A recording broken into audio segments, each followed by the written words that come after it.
Hello everyone and welcome to the Channel 5 News. I am Kenny Williams. Stay tuned, we'll be right back after this.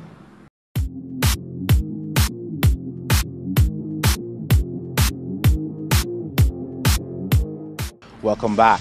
A chartered civil engineer says in government's thrust to build back better, it should also be mindful of construction standards in its housing program.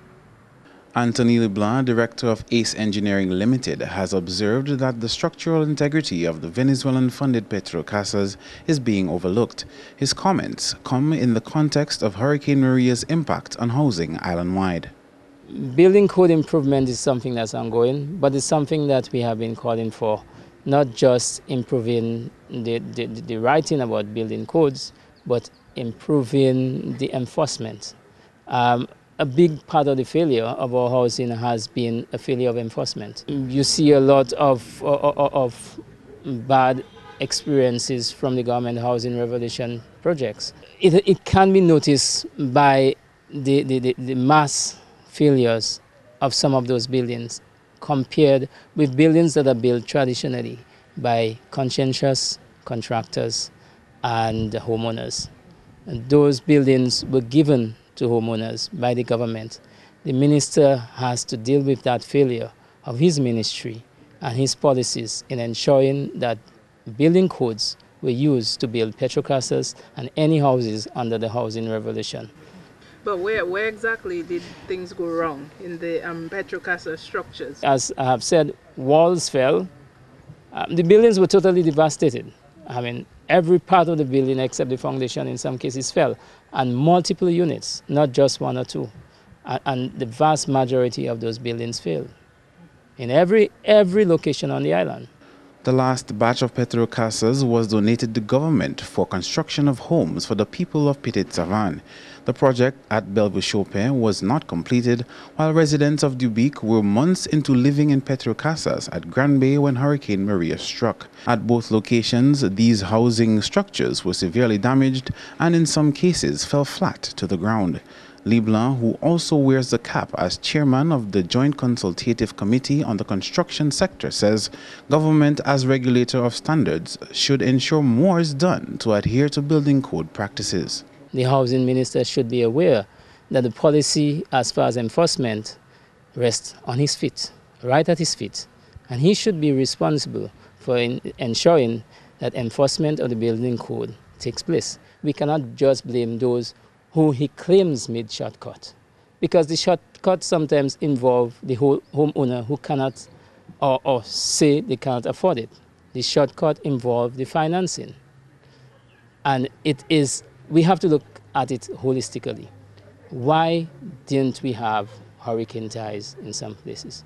Why didn't we build well? Because we knew and we know how to build well. You can see from a lot of houses that were next to others which survived perfectly. Why? Because we know how to do it. It was because people continue to do what they know well. So we have issues with building code, but the greater issue is more regulation and enforcement. I think builders and engineers and everybody else are willing to comply with the code, but often it sometimes becomes an economic issue. I, as the homeowner, can I save a few $1,000s by not putting hurricane ties? We probably wouldn't have a strong hurricane, but the homeowner should not make the decision on his own. The regulation should insist that the hurricane ties are put in place. Leblanc is also concerned that the Builders and Contractors Association and other private sector organizations have not been roped into government's Building Back Better approach. I would go further and say the government has not roped in much of the private sector at all on post-Erica and now post-Maria. And it's unfortunate because we can't be resilient without involving people. A training session hosted by the Ministry of Housing with technical support from the United Nations Development Program has trained 100 inspectors to conduct building damage assessments since Hurricane Maria.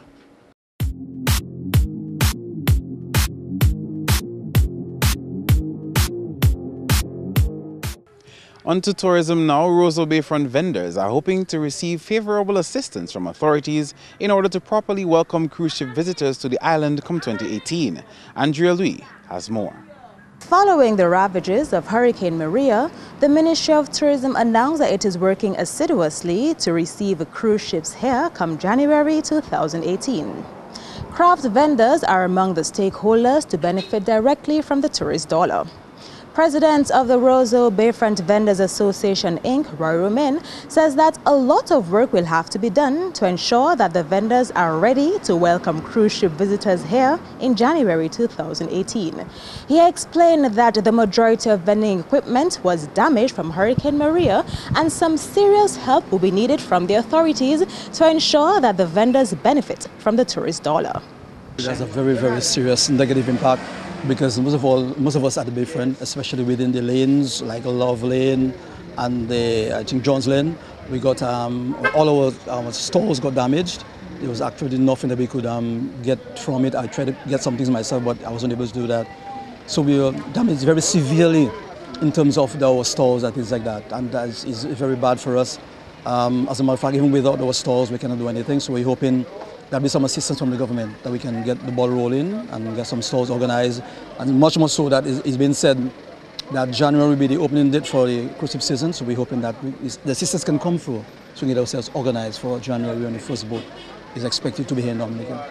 You mentioned the stalls having damages in Lovers Lane and the other sidings along the Bayfront. What about the actual items that are sold by the vendors? Yeah, well, some of the vendors suffered great loss in their items. Some of them lost all the items completely. There's nothing that could be salvaged. So some have some serious problems in terms of the damage. The items being damaged and cannot be used again. They need to buy new stuff to, for the business, get the business going again. Have you met with any stakeholders in the tourism industry to assess how they can assist the vendors? Well, I attended a meeting, myself and two of the members of the association, stakeholders meeting with Discover Dominica and the Ministry of Tourism. And at that meeting, we were asked to submit to the DDA as to the damages in terms of our loss. And we did that. And we're hoping that, well, maybe by next week, because I've been hearing that there's some assistance coming to the small business people. I heard for the farmers going to get X and X amount. So we're hoping that we as vendors, as stakeholders in this very important industry, can get our fair share of the pie so that we can get ourselves on our foot again to have some economic activity happening in our country for us and for the country in whole. When you were at this meeting, what was the reaction or feedback like from the authorities towards the plight of the Bayfront vendors? Well, they're very sympathetic, I must say, very sympathetic and willing to assist. But I said the sooner we can get this assistance, the better. So we are patiently waiting and hoping that we'll not be forgotten as stakeholders in as I said previously, very important industry. So we're just waiting patiently so we can get it as soon as possible. And we're hoping that it will be favorable for us so we can get ourselves back on our feet again. Usually you would be at the Bayfront and Lovers Lane vending your craft items, but currently you're here on Great George Street doing that. What of the other vendors? What are they up to? What are they doing? Well, within my area, absolutely, there's no other person besides myself who right here, right where we are right now. On Bayfront, there's absolutely no one there.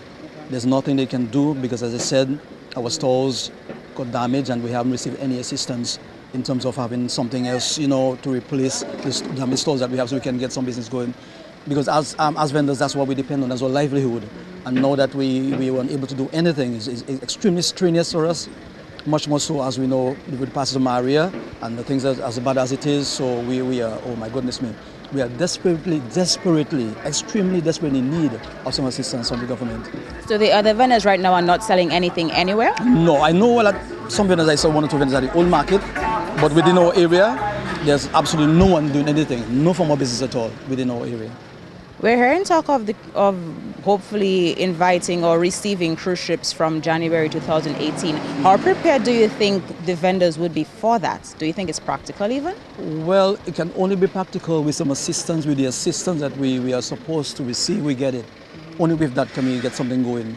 As I said previously, without, there's nothing we can do right now. We need the assistance to get some more to replenish our stock, to get some, our stores organized and things like that. So without that, there's absolutely nothing we can do. And we really need this instance desperately. Yeah. What sort of message would you like to leave with our viewing public or with the vendors as you wrap up our discussion? Well, we want them to know that we are in a situation where we need assistance, and we realize how important and how fragile that industry is, and based on the training that we received, we have always implemented the training from Discover Dominica, from those who have done the training at the college. We want people to know that we're very serious about what we do, and we also look ourselves as ambassadors of our country, because we let the people know, welcome them to the country, encourage them to come back, and we try our best to give them the best service that we can as vendors, because we know how important the industry is to us, not only to us as vendors, but to the country on a whole. So we want the people out there to recognize the importance of vendors, and even they themselves as locals, when they, to patronize with us, as locals, help your own people. And that we will be very grateful if that can be. And there we heard from President of the Roseau Vendors Association, Inc., Roy Romain, on the damage from Maria to the vendors and the hopes of the Vendors Association to benefit from the tourist dollar come January 2018. Reporting for Channel 5 News, I am Andrea Louis.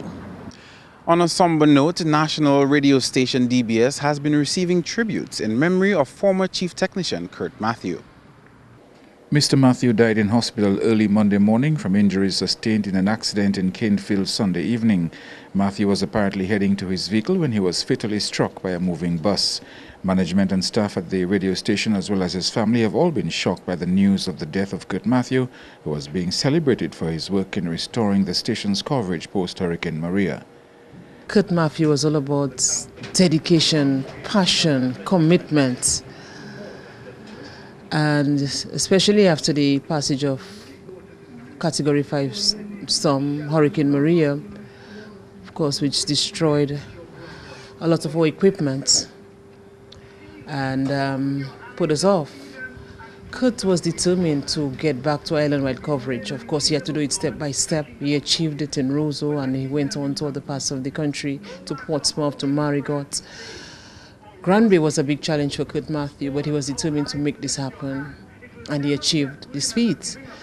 And then he went on to Petit Soufriere, of course, in challenging times, especially at a time, of course, when DBS2 is grappling with financial challenges, but Kurt was determined to make this thing happen.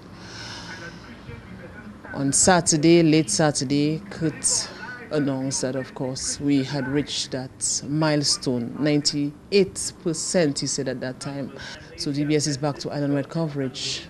But who knew that Kurt was maybe on his way out? As fate would have had it, Kurt succumbed to injuries he sustained in a vehicular accident. And that's it. Kurt Matthew, the station engineer, who we recognized just recently, is no more. But we can take consolation in the fact that we went out on a mission to recognize Kurt Matthew on the 1st of November 2017 when DBS celebrated its 46th anniversary. We can take comfort in knowing that several people were on board with us, and the nation and the whole recognized the important role that Kurt Matthew played during the passage, immediately after the passage of Hurricane Maria. We tried to get strength from each other at DBS, see how best we can continue to recognize the work of Kurt Matthew, our station engineer. We say rest in peace. Technician Dean Thomas worked closely with Kurt Matthew for a number of years. After 5 in the morning, my uncle wake me up and tell me, but Dean, to me, he's hearing on the radio that Kurt Matthew of DBS has died. From the time he said that, I woke up, because normally where we stay, it's like a one lane, so I thought he's passing, wanted to pass. But when he tell me that, I said, what? I said, nah, man, that cannot be true. So because actually just Friday that passed, he went and set up the frequency up in Soufriere, and I was telling him, boy, thank you for that, because every time I go up in the country, the people up there always question me, checking when is DBS coming on the air, and DBS all about and those places. So actually, Sunday before I had an outside broadcast Sunday, and me and him was talking about it and thing. So when he tell me that, I went in the vehicle to confirm it. Whilst I was there, I hear Stephen mentioning it, may he rest in peace and these things. When I heard that, I was a little weak, but I took a little walk and I went in the bush and I just pulled up there for a little while, maybe about half an hour, thinking. And then after that I come back. Actually, when he tell me that, I said, boy, let me go and bathe from to come down in town. I didn't even have time. I just take my clothes, put it on me, and come down to town. I must say, to some of the people who know Kurt Matthew very well, me and him talk on Sunday. And when we talk, to me, that was one of the most, since married and so on, that was one of the most happiest time I saw him, because he come to me for smile and things. So I was checking, boy, in my mind, what I wonder what he's going to tell me, because he was coming up to me. So then he tell me, boy, you know what happened to me Friday night, no boy? And he tell me, you know Sufre on? I tell him, yes. The manager told me that. We were just discussing like the different sites and so on. He was telling me, you know, what we did there was just temporary. So we have a lot of work to do and so on, but at least we can be heard all over the island and thing. And to hear that story this morning, trust me, I wasn't prepared for it this morning. I want to say condolences to his, I know he has a little boy and a little girl, and his entire family, because I know to you lose a person at that age, and when in his prime of his life, to me still, because when they tell me he got hit, I thought it was the vehicle. I check in now, and could be like a truck, like his physique and so on. You know, I check in, yeah. I really didn't believe it, trust me. And trust me, up to today, I still don't believe he's gone, because to me he's there with us. That's one thing I'll always learn from him and everything. His dedication towards work and his willingness to make things work no matter what it costs. Kurt Matthew joined the DBS team in 1990. He was 48. Julian Morris, Channel 5 News. Next up, the Dominica Olympic Committee says 2018 is the year to regain the confidence of the local sporting public and to improve the quality of sports here. President of DOC Billy Doctorow says his committee will do all in its power to ensure that this becomes a reality. On the 9th of December, we have a consultation, a major consultation among our executive, because we haven't had an executive meeting for a little while because of the passage of Hurricane Maria.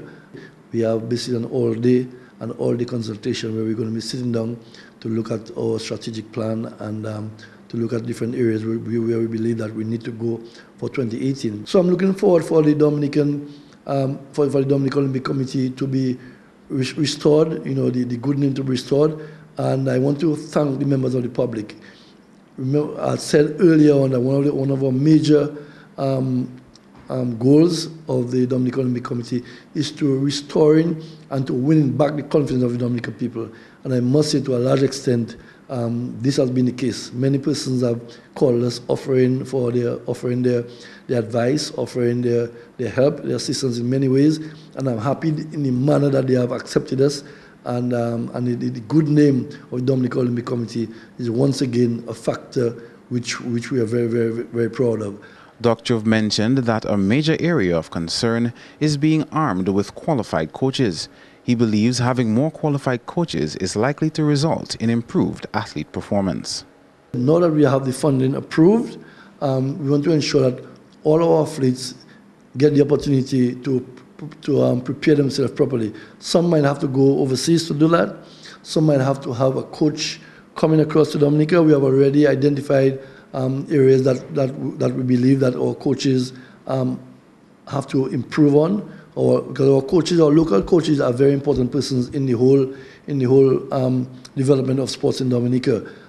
Unfortunately, some of those coaches are not really totally equipped to bring our athletes to regional and international level. So we are hoping that those athletes continue to make themselves available for training. We have identified areas that we're going to be having a lot of. We're going to be focusing on coaching development quite a bit in 2018 because we believe our local coaches can do much more, and it's very important that they make themselves available for to be coached, so that they in turn can pass on, proper and professional and technical information to our athletes. The task ahead for the Dominica Olympic Committee will be a tough one, but head of the organization says he's pleased with their progress.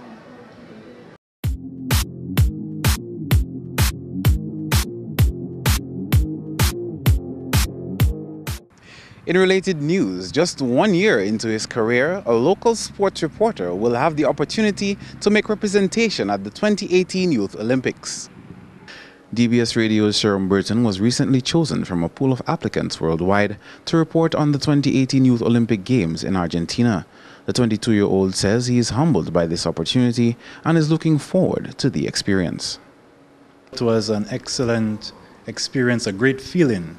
I mean, to be, despite the odds, to be chosen among 30 in the world, to get that opportunity, 30 young reporters around the world to get that opportunity. I mean, there's no feeling like it. I mean, coming into it, to think that I would be one of 4 people in the Americas, that includes North, South, Central, and the Caribbean, to get that opportunity, first of all, it makes me feel great about the job I've done in the past year, and especially how far I've reached, considering those who may know me don't know me to be a talkative person at all, not really the kind that you would expect to be in media based on my background, especially coming into college. But over the years, for experiences, of course, trying new things, I developed the skills. I eventually enrolled in a mass communication program at the college. I was, in fact, in the first class that graduated from that program. And of course, that really gave me the basic set of skills. Burton says it was not an easy road for him, but his hard work paid off in the end. I eventually started volunteering for DBS Radio, and it just kicked on from there.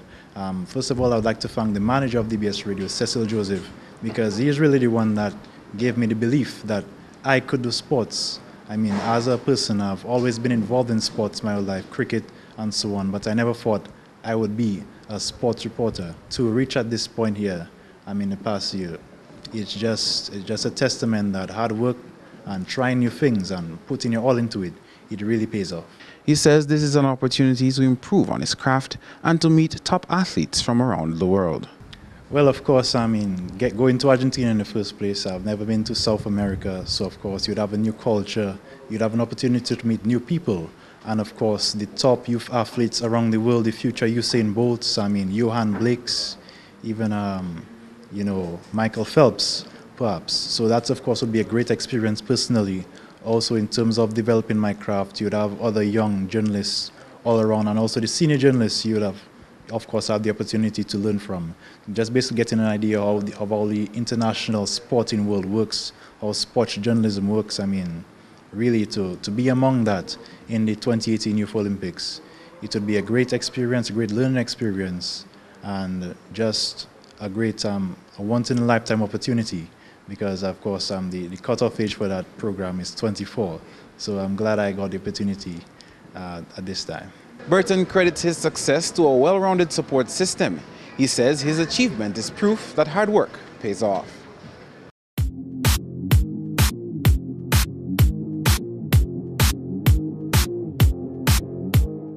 You are watching the Channel 5 News. Feel free to contact us at news@marpin2k4.com. You can also access our past newscasts on our YouTube channel. On behalf of the entire production team, I am Kenny Williams. To our viewers all around the world, we thank you so much for watching. Don't forget to join us tomorrow.